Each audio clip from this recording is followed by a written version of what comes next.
नमस्कार, आप सभी देख रहे हैं न्यूज 21। मैं हूं प्रियंका। खबर दोपहर में आप सभी का स्वागत है। शांति कानून व्यवस्था बनाए रखने को लेकर करौली शहर पुलिस चौकी पर सीएलजी सदस्यों की बैठक का आयोजन किया गया, जिसमें पुलिस उपाधीक्षक अनुज शुभम, कोतवाली थानाधिकारी आध्यात्म गौतम द्वारा शांति समिति सदस्यों के द्वारा दिए गए सुझावों व समस्याओं को सुना और हर संभव निस्तारण का आश्वासन दिया।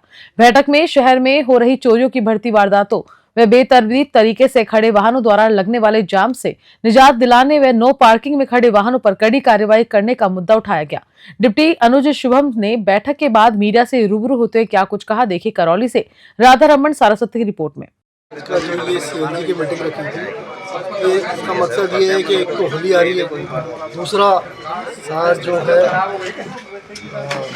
रमज़ान का महीना चल रहा है। शहर का माहौल जो शांतिपूर्ण रहे, हालांकि हमेशा से शांतिपूर्ण रहा है अभी तक, तो आशा यही है कि भाई सिटी में जो भी है माहौल शांतिपूर्ण रहे, सभी का सहयोग रहे। इसके अलावा अन्य जो बातें हैं जो इन्होंने हमें बताई है, सीएलजी मेंबर्स ने जो समस्या बताई है, उनका पूरा हम समाधान करेंगे।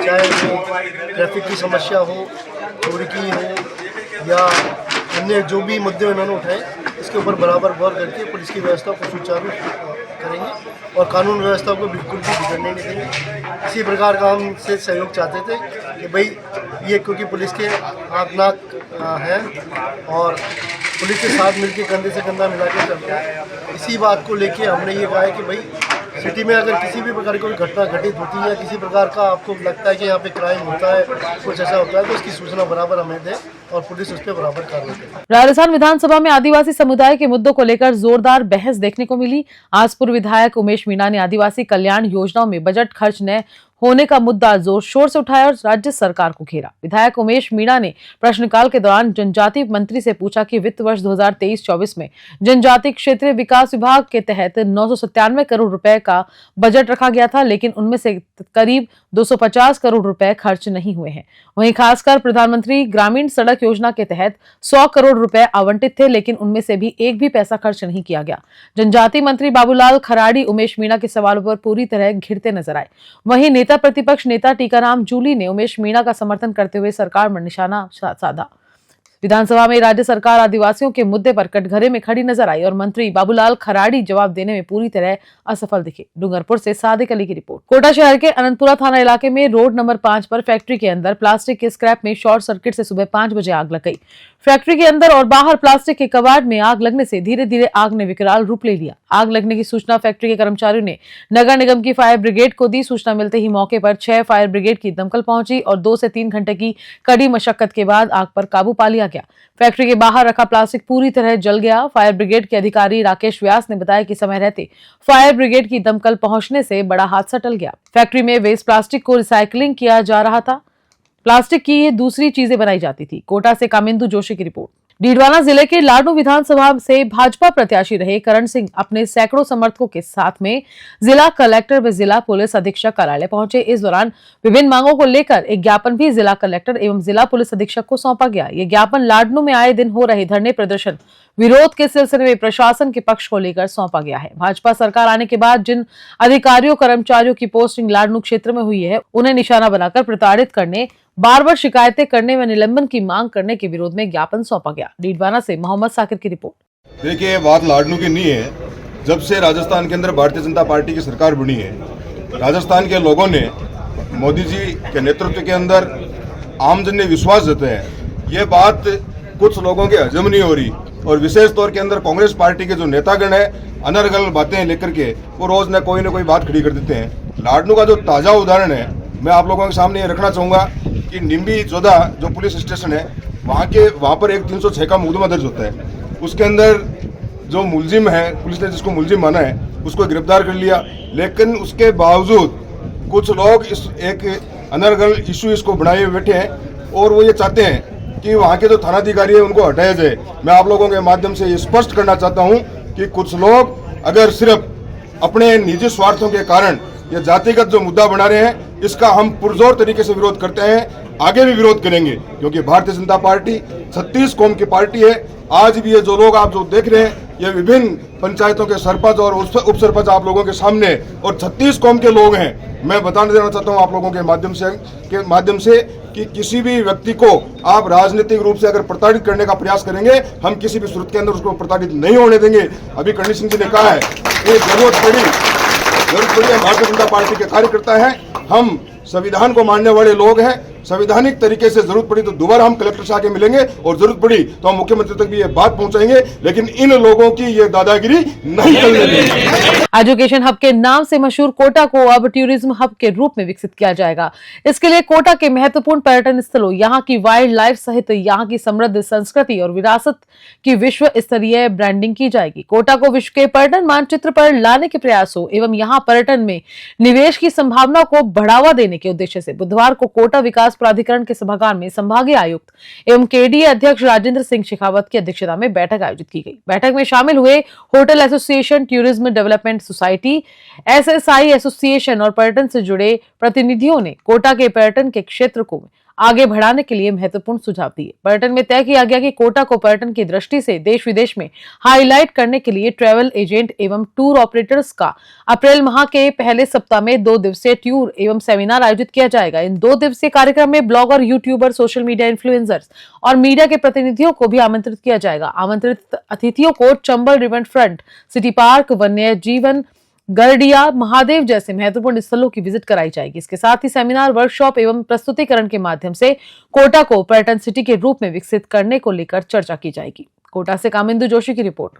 डीडवाना जिला मुख्यालय पर स्थित राजकीय बांगड़ जिला अस्पताल तो बन चुका है, लेकिन इसमें जिला अस्पताल के लायक व्यवस्थाएं नजर नहीं आती। जिला अस्पताल के लायक व्यवस्थाएं नहीं होने की वजह से यहां आने वाले मरीजों को भारी परेशानियों का सामना करना पड़ रहा है। जिस तरह सरकार चिकित्सा व्यवस्थाओं को लेकर बड़े बड़े दावे करती है, बड़ी बड़ी घोषणाएं करती है, लेकिन ये घोषणाएं लागू होने होते सालों बीत जाते हैं। बात करें ट्रॉमा सेंटर की तो बिल्डिंग तो बन चुकी है और ट्रॉमा सेंटर भी चल रहा है, लेकिन इसमें अभी तक पदों की स्वीकृति नहीं हुई है, जिसकी वजह से यहां अस्पताल में कार्यरत डॉक्टरों पर ट्रॉमा सेंटर संचालन का अतिरिक्त भार पड़ रहा है। वहीं एक्सरे रूम में एक्सरे करने वाले 5 कर्मचारी यहां पर पदस्थापित हैं, जिनमें पहले 9 कर्मचारी हुआ करते थे, लेकिन यहां से सरकार ने पोस्ट हटा दी है, जिसके चलते अब यहां पर 5 कर्मचारी हैं और इन्हीं 5 कर्मचारियों पर एक्सरे का पूरे अस्पताल का अतिरिक्त भार भी आ चुका है। डीडवाना से मोहम्मद साकिर की रिपोर्ट। पोस्ट सेंक्शन हो गई है, ये अच्छी बात है। कम से कम अब हमारे पास ये है कि डॉक्टर्स लगाए जा सकते हैं। और कमी की बात करें तो हमारे पास जैसे पीडियाट्रिशियन अभी 2 ही हैं, 2 पीडियाट्रिशियन अभी कम से कम हमें और चाहिए। फिजिशियन भी हमारे पास अभी 1 महीने बाद में हमारे पास से 3 ही रह जाएंगे, तो वो भी कई बार छुट्टी पे होता है या नाइट ड्यूटीज़ होती हैं तो कम पड़ते हैं। फिजिशियन चाहिए हमें, एक गायनेकोलॉजिस्ट भी चाहिए। सर्जन हमारे पास अभी एक ही है, सर्जन अभी हमारे पास कम से कम 2 सर्जन और हों तो भी हमारे पास अभी ज़रूरत है। तो पोस्ट कुछ बड़ी है, तो इससे उम्मीद करते हैं कि सरकार जल्दी इस पर भरपाई होगी। और जहाँ तक बात सोनोग्राफी की है तो सोनोलॉजिस्ट अभी जैसा कि इंचार्ज साहब हमारे BRS लेने के बाद से खाली चल रही है पोस्ट, तो जल्दी पोस्ट पे कोई आ जाएंगे तो सोनोग्राफी शुरू करवा देंगे। ट्रॉमा सेंटर यहाँ पर संचालित किया जा रहा है, लेकिन पोस्ट उसकी स्वीकृति अभी तक नहीं हुई है, उससे भी काफ़ी परेशानी यहाँ पर देखने को मिलेगी। देखिए कई सारी चीज़ें हम ऐसी चला रहे हैं जिनकी पोस्ट अभी सेंक्शन नहीं है। जैसे ट्रॉमा सेंटर के लिए सारा स्टाफ, डॉक्टर से लेकर स्टाफ तक सब कुछ अलग होता है, लेकिन वो सेंक्शन नहीं है, तो हम जो हमारे पास अवेलेबल है स्टाफ उसी से चला रहे हैं। इवन ब्लड बैंक हम इतने सालों से चला रहे हैं, उसके भी हमारे पास कोई पोस्ट की सेंक्शन नहीं है। तो लैब का स्टाफ, लैब में अभी हमने जैसे देखा कि 5 स्टाफ हमारे पोस्ट कम हो गई, तो हम उसी स्टाफ से ब्लड बैंक भी चला रहे हैं, लैब भी चला रहे हैं और पोस्ट भी हमारी कम हो गई है। तो इस तरह से काफ़ी तरह की परेशानी आ रही है। वर्कलोड पेशेंट्स का तो फ्लो दिन ब दिन बढ़ रहा है, लेकिन स्टाफ हमारे पास सभी काफ़ी कम है। फिर भी कोशिश करते हैं जितना भी हो सके उतना चलाने की व्यवस्था को। इससे पहले ये SDS था, तब यहाँ पे 10 का स्टाफ था। अब जब से ये 300 पद का हुआ है, तब यहाँ पे कार्यभार तो बढ़ा है, लेकिन स्टाफ कम कर दिया गया है। यहाँ से 4 पद को विलोपित किया गया है, जिसकी वजह से कार्यभार बढ़ा है। अब 4 स्टाफ कम होने से हम इवनिंग और नाइट के अंदर सेवा नहीं दे पा रहे, जिसके अंदर से मरीजों को काफ़ी परेशानी हो रही है। अभी वर्तमान के अंदर हमें 4 स्टाफ की और आवश्यकता है, जिसके लिए हम सुचारू रूप से नाइट और इवनिंग में सेवा दे सकें। डीडवाना कुचामन जिले के लिए बनने वाली मिनी सचिवालय को लेकर नेता आमने सामने हैं। विधानसभा में निर्दलीय विधायक यूनुस खान ने मिनी सचिवालय को लेकर विधानसभा में सवाल पूछा तो सरकार ने ये कह दिया कि मिनी सचिवालय डीडवाना में ही बनेगा। लेकिन यूनुस खान ने कहा कि मिनी सचिवालय के लिए वसुंधरा राजे के शासनकाल में जमीन अलॉट हो चुकी है। वसुंधरा के शासनकाल में जमीन अलॉट हो चुकी है। इधर पिछले गहलोत राज में मिनी सचिवालय बनाने को लेकर जमीन का प्रस्ताव भेजा था। अब यह तो तय है कि डीडवाना कुचामन जिले का मिनी सचिवालय डीडवाना में ही बनेगा, लेकिन किस जमीन पर बनेगा इसे लेकर नेता आमने सामने हैं। इसे लेकर पूर्व विधायक निचेतन डूडी ने विधायक की मंशा पर सवाल खड़े किए हैं और कहा है कि पिछले राज में जिला बना था तो जमीन पूर्व में ही अलॉट कैसे हो गई। अब मिनी सचिवालय बनने वाली जगह बदलने की मांग कर रहे हैं, जनता को गुमराह कर रहे हैं। डीडवाना से मोहम्मद साकिर की रिपोर्ट। कल विधानसभा में एक मुद्दा उठाया हमारे यहाँ से जो विधायक है यूनुस खान जी, उन्होंने मुझे बड़ा ही हास्यास्पद लगता है। हर बार वो एक मजाक सा बना लेते हैं, चाहे जिला अस्पताल हो उसकी ज़मीन अलॉट हो रखी है तो बोलते हैं जगह बदलो। यहाँ पे जिला पिछली कांग्रेस की सरकार में बना, अब वो बोल रहे हैं कि वो जगह बदली जाए। आपने ना जिला बनवाया, आप लोगों को गुमराह करते रहे, ना आपने कभी जिले की जगह अलॉट करवाई। अब बोल रहे हैं मैंने जगह अलॉट करवा रखी। जब आपके वक्त जिला ही नहीं बना तो आपने जगह अलॉट करवाई किसकी थी? ये जो अभी एडीएम का ऑफिस बना है जहाँ अभी कलेक्टर साहब बैठते हैं, ये फौरी तौर पर एक व्यवस्था हुई थी जब कांग्रेस की सरकार में जिला बना। यहाँ पे अभी कलेक्टर साहब को उनका ऑफिस चला रहे हैं, वहाँ कलेक्टर साहब बैठते हैं, अन्य अधिकारी बैठते हैं, जगह अलॉट की गई है। ये तो नहीं कि जो जगह अलॉट है वहाँ पे जो ऑफिस बनने हैं उनकी राशि स्वीकृत करवाई जाए, उसका काम तुरंत प्रभाव से चालू किया जाए। इनका काम सिर्फ ये हो गया है कि कहीं ना कहीं रोका जाए काम, अड़चन डाली जाए और लोगों को एक गुमराह किया जाए। मैं इनसे फिर ये बोलना चाहूँगा, जनता की जो मूलभूत ज़रूरतें हैं उन पे ध्यान दो। जनता बहुत तकलीफ में है डीडवाना की, आपको ये समझ नहीं आ रहा है। आपने लोगों के वोट ले लिए, उलूल जुलूल वादे करके, लोगों से उल्टी सीधी बातें करके लोगों को आपने गुमराह किया है। तो अब कब कृपया करके आप अपने काम पे ध्यान दो, ये जगह बदल दो, वो जगह बदल दो। ये तो नहीं कि जो काम है वो सुचारू रूप से हो, जगह बदलवाने के नाम पे आप कामों को सिर्फ और सिर्फ डिले करवा रहे हैं। सिर्फ और सिर्फ आपकी नीयत ये है कि लोगों को राहत वाले कोई काम ना हो, आप इसी पे लगे हुए। इसके बनिस्बत आपको अपनी मानसिकता ठीक करनी चाहिए और लोगों की जो ज़रूरतें हैं उन पे ध्यान देना चाहिए, ना कि जगह बदलवाने के लिए बार बार विधानसभा के अंदर सवाल उठाएं। हमारे यहाँ पे जगह अलॉट हो चुकी है। जो हमारे उस वक्त कलेक्टर साहब थे उन्होंने उस जगह का प्रस्ताव भिजवा दिया राज्य सरकार को। अब इनका काम ये बनता है कि जो जगह सुनिश्चित की गई है उस जगह पे फंड्स रिलीज हों और वहाँ पे बिल्डिंग या जो दफ्तर बनने हैं उनका काम चालू हो, ना कि ये अभी भी जो जगह प्रस्तावित तैयार कर दी गई है उस जगह को विवाद में डाल के लोगों को राहत ना मिले और सिर्फ डिले या देरी करवाई जाए। इस मानसिकता और इस तरह के काम को छोड़ के जो काम करना है लोगों को राहत दिलाने वाला वो करने चाहिए। जगह तय हो चुकी है। कल जो मंत्री महोदय थे उन्होंने अपने जवाब में बता दिया कि जगह यहाँ प्रस्ताव हमारे पास आ चुका है। जब प्रस्ताव आ चुका है तो फिर विवाद किस चीज़ का? मुझे यही समझ नहीं आता। ये सवाल ही इनका पूछना अपने आप में इनको कटघरे में खड़ा करता है कि आपकी मानसिकता गलत है। राजस्थान माध्यमिक शिक्षा बोर्ड की 10वीं और 12वीं परीक्षाएं गुरुवार से शुरू हो गई हैं। इन परीक्षाओं के लिए 19,98,509 स्टूडेंट्स ने आवेदन दिए। इसके लिए 6,187 सेंटर बनाए गए हैं। 10वीं के एग्जाम 4 अप्रैल और 12वीं एग्जाम 9 अप्रैल से चलेंगे। परीक्षा सुबह 8:30 बजे शुरू हुई और सभी स्टूडेंट्स को चेकिंग कर प्रवेश दिया गया। वहीं भरतपुर जिले में कई नई जगह परीक्षा केंद्र बनाए गए। बोर्ड परीक्षा सेंटर पर परीक्षा की दृष्टि से पुख्ता इंतजाम किए गए। वहीं नए बनाए गए भवनपुरा परीक्षा सेंटर पर खुद प्रिंसिपल रमाकांत मीणा ने मॉनिटरिंग की। बोर्ड परीक्षा को लेकर प्रिंसिपल परीक्षार्थी क्या कुछ बोले, देखे रुद्रावल से सोहन सिंह योगी की रिपोर्ट में। जी मैडम बताएं, जो ये भवनपुरा में आज 10वीं की परीक्षा शुरू हुई है और ये पहली बार सेंटर आया है, यहाँ बच्चों के लिए क्या क्या सुविधाएं सेंटर के अनुसार दी गई हैं? और बच्चों को क्या सुविधाएं दी गई हैं? जो बच्चों को जो बताए गए नियम अनुसार जो सुविधाएं होनी चाहिए वो सभी उपलब्ध कराई गई हैं। जो नियम दे रखे हैं बोर्ड परीक्षा के उसके अनुसार सारी सुविधाएं उपलब्ध कराई गई है। अब नई सुविधा आई है बोर्ड की तरफ से CCTV कैमरे की। कई बालक पहली बार पेपर दे रहे हैं तो हर तरह की जिनको जो अंदर प्रवेश नहीं दिया जाता है उनको लेकर के आ जाते हैं, तो ऐसी कोई समस्या हमारे सामने अभी आई नहीं है। सारे बच्चे हमारे टाइम से पहले ही सेंटर पे आ गए। जो टाइम था उनका निर्धारित 8 घंटा पूर्व, उसी के अनुसार सबको यहाँ प्रवेश दे दिया गया है। अच्छा, कौन सी सब्जेक्ट का पेपर था? आज अंग्रेजी का था 10th क्लास का। या किस पद पर posted हो? प्रधानाचार्य। क्या नाम है भाई? कौन सी क्लास का पेपर देगा? 10th में अच्छा, कैसा पेपर रहा? बढ़िया रहा। कौन सी सब्जेक्ट का है? इंग्लिश किस कॉलेज और स्कूल से आए हो आप? गीताबाद और ये सेंटर कहाँ है आपका? कौन सी जगह है? भवनपुरा में।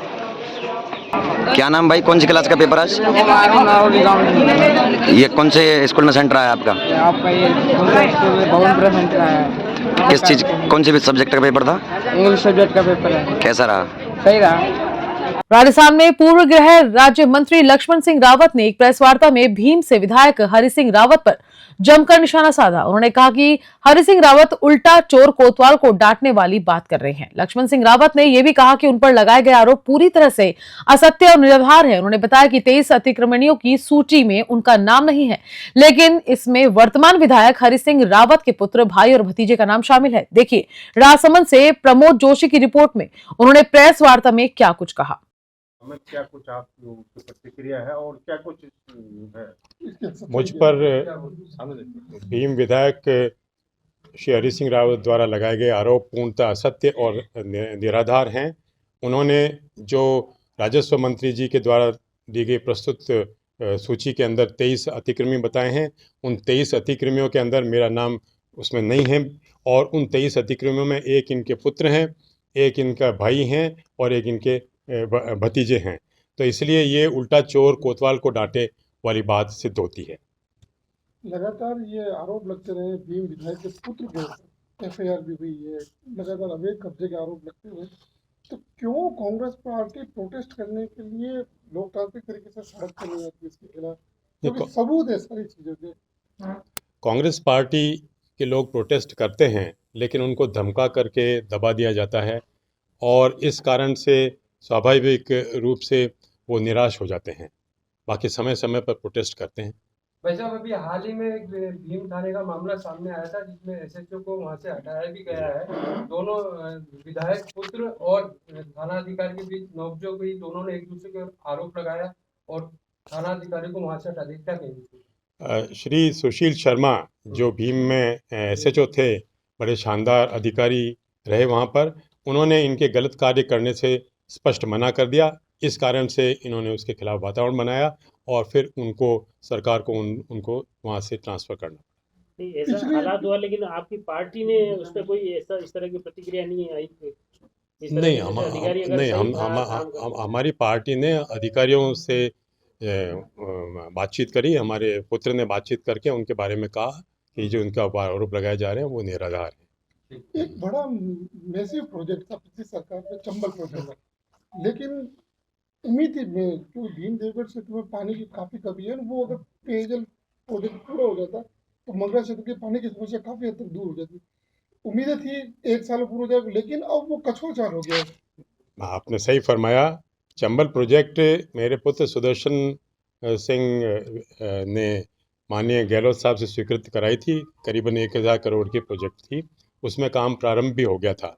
लेकिन जैसा कि मैंने स्पष्ट रूप से इसमें भी कहा है, इस मेरे ज्ञापन के अंदर, कि इनके परिवार वाले चंबल प्रोजेक्ट के कंपनी से 10% कमीशन मांगते हैं और इस कारण से उन्होंने कमीशन देने से इनकार कर दिया और इस कारण से 2 महीने से काम ठप पड़ा। कहीं ना कहीं बड़ा आरोप है ये आप? जी हाँ, बिल्कुल बड़ा आरोप। एक आरोप ये भी लगता है कि कुछ अधिकारी उस क्षेत्र में ऐसे लाकर बिठा दिए हैं जो उनके लिए लूबिंग का काम करते हैं और उनके ही आदमी को काम करते हैं। क्या ये सच है? देखिए, मैं अधिकारियों पर जब तक कि व्यक्तिगत मुझे नॉलेज नहीं हो, मैं कोई एडवर्स टिप्पणी नहीं करना चाहता। क्या आरोप उनके बच्चे पे आपके द्वारा लगाया जा रहा है? क्या लगता है? मेरे द्वारा अभी मैंने बताया आपके सामने प्रस्तुत करके कि उन्होंने वहाँ पे ज़मीनों पे कब्जे कर रखे हैं, मारपीट करी हुई है, गुंडागर्दी की हुई है, धमकाते हैं वहाँ पर और कर्मचारियों को परेशान करते हैं, तंग करते हैं। ये आरोप लगाए मैंने उनके पुत्र पर, रंजीत सिंह पे। 18 से 23 कांग्रेस सरकार थी, सुदर्शन सिंह की विधायक है, उस समय आरोप लगाए जाते थे 3-3 विधायक हैं, दोनों पुत्र अलग विधायक है और पिताजी भी विधायक। वो निराधार थे। मेरी धर्मपत्नी बसंत रावत यहाँ पे जिला प्रमुख रही थी और मैं 3 बार विधायक रहा, मिनिस्टर भी रहा था। तो स्वाभाविक है, शुरुआती दौर में मेरे पुत्र सलाह लिया करते थे और मैं उनको सलाह देता था। बाकी कहीं पर भी इस प्रकार की कोई बात नहीं हुई। ठीक है, हम 3 विधायक थे। मेरा छोटा पुत्र तो पूरी तरह से राजनीति से दूर है। जिस तरह आप आरोप लगा रहे हैं तो आगे की कांग्रेस की रणनीति क्या रहेगी? कांग्रेस इनके गलत कार्यों को उजागर करेगी और जनता के सामने लेकर के आएगी। जयपुर के करनी विहार इलाके में एक दर्दनाक हादसा हुआ, जहां एक स्कूल बस की लापरवाही ने मासूम की जान ले ली। बच्ची अपनी मां के साथ स्कूल बस से भाई को लेने गई थी, तभी अचानक ड्राइवर ने बस चला दी और मासूम उसकी चपेट में आ गई। जयपुर के हीरापुरा इलाके में रेज रोड इंटरनेशनल स्कूल की बस नंबर RJ 14 PD 5289 में यह हादसा हुआ। शनिवार दोपहर करीब 2:10 पर विष्णु प्रताप त्यागी की 3.5 साल की बेटी पूर्विका त्यागी अपने भाई को लेने स्कूल के पास गई थी। मां और बेटी बस के सामने खड़े थे, तभी ड्राइवर धोनू सिंह उर्फ धान जी ने बिना देखे बस चला दी। बस के कंडक्टर साइड के आगे के पहिए से कुचलकर मासूम की मौके पर ही मौत हो गई। घटना के बाद ड्राइवर मौके से फरार हो गया। गुस्साए परिजनों ने पुलिस थाना करनी विहार में शिकायत दर्ज कराई और दोषियों के खिलाफ कड़ी कार्रवाई की मांग की। पुलिस ने मामला दर्ज कर जांच शुरू कर दी है। जयपुर से ब्यूरो रिपोर्ट। प्रतापगढ़ शहर के गुप्त गंगा क्षेत्र में आज बड़ी संख्या में एक्सपायर हो चुकी चॉकलेट, बिस्किट और अन्य खाद्य सामग्री मिलने से हड़कंप मच गया। जैसे इसकी सूचना स्वास्थ्य विभाग को मिली, नगर परिषद और पुलिस की टीम मौके पर पहुंची और कार्रवाई शुरू की। स्वास्थ्य विभाग के अधिकारियों ने अपील की है कि इस तरह की एक्सपायर खाद्य सामग्री का सेवन करने से सेहत को खतरा हो सकता है। पुलिस इस पूरे मामले की जांच कर रही है और जल्द ही अज्ञात का पता लगाने का प्रयास कर रही है। फूड इंस्पेक्टर पामेचा ने मामले पर क्या जानकारी दी, देखिए प्रतापगढ़ से तेजकरण राठौड़ की रिपोर्ट में। मुख्य चिकित्सा एवं स्वास्थ्य अधिकारी डॉक्टर जीवराज मीणा के मोबाइल पर एकदम सूचना मिली कि कोई गंगा के पीछे अज्ञात व्यक्ति ने कोई चॉकलेट वगैरह बच्चों को काम में आने वाली खाने वाली फेंक के चला गया। मौके पर तुरंत परिवार में पहुंचा, जहाँ मैंने देखा बहुत सारी चॉकलेटें पड़ी हुई है, ठोस पड़े हुए थे। मौके पर ही देखा इनको एक पैकेट को, सभी एक्सपायरी थी। इनको मौके पर ही नियमानुसार रजिस्टर करा रहे हैं और एहतियातन जो पैक थे उनके सैंपल लेके आगे मौके पर कार्रवाई करेंगे। कौन किसने फेंका है पता करेंगे इसका। कितनी चॉकलेटें हैं लगभग ये 4-5 तरह के हैं। लगभग 200-300 पैकेट है एक कंपनी के, मतलब एक प्रोडक्ट के लगभग 1000 पैकेट होंगे। फिलहाल बुलेटिन में इतना ही। नमस्कार।